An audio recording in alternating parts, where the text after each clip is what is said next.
From this to this.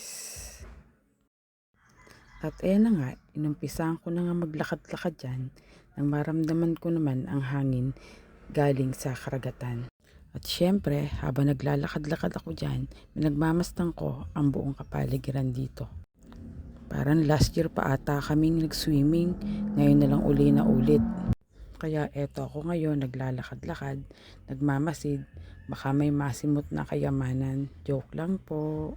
Hindi, siguro, na-miss ko lang ang dagat, lalo na ang simoy ng hangin dito. Na-miss nga rin ng mga anak ko eh.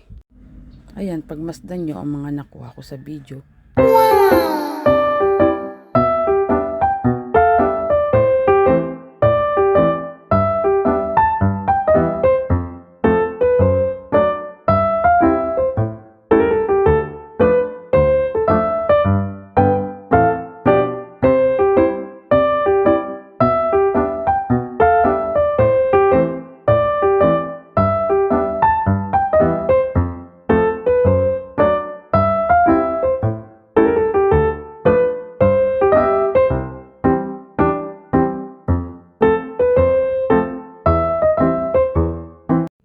O, diba?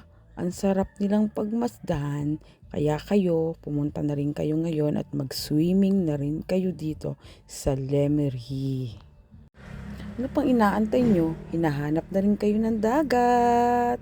Naglakad-lakad na nga ako papunta dyan sa dagat. Kasi parang hinahanap ng dagat ang pangalan ko. Kaya nagunti-unti na ako nagtampisaw dyan. Tingnan nyo naman, tinignan ko muna ang tubig kung malamig ba ito o mainit ba ito. Para namang nakakaanong maligo eh.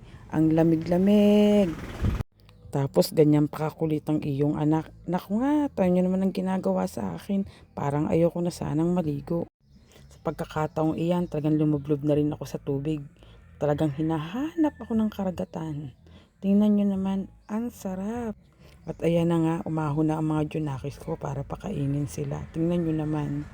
After nga nilang kumain, naisipan ng mga junakis ko na maglaro sila. Kaya nawili naman akong panoorin sila dyan. Kaya binidyo ko na rin para man maisama sa content. Lagi na lang ako ang nasa content eh. At kitang-kita naman dyan kung gaano kakulit ang mga junakis ko.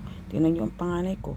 Ang ginagawa sa kanyang bunsong kapatid ililibing na ata ng buhay ang aking anak dyan. Naku nga. Seriously? Oh no! Sabi ko nga sa panganay ko dyan, dahan-dahan ang paglalagay, baka malagyan ang mukha ng kapatid niya. Sa pagkakataon namang iyan, pinagmamasdan ko naman ang buong paligid, talagang binidyo ko. Napapansin ko, at parang kaunti ngayon ng tao kumpara noon. Talagang nagbago na ang panahon ngayon.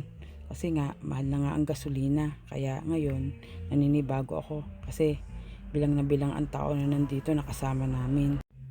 Tahimik ngayon ang dagat. Tingnan nyo naman guys, kung anong tahimik ng tao, ganun din ang dagat. Tahimik ang dagat kanina, pero ngayon, biglang lumakas ang alon. Bakit kaya?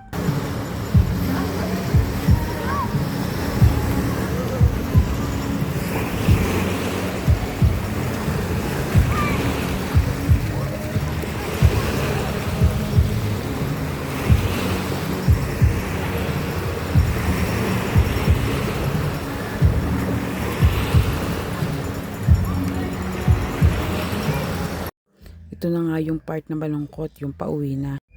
Kaya ngayon, babay na muna dagat. Hayaan mo, baka bukas o sa ibang araw makabalik kami. Pasensya na, hindi kami nagtagal. Pero kahit papaano, napasaya mo naman kami. Umalis kaming masaya dahil sa'yo. Yun lang, bye-bye!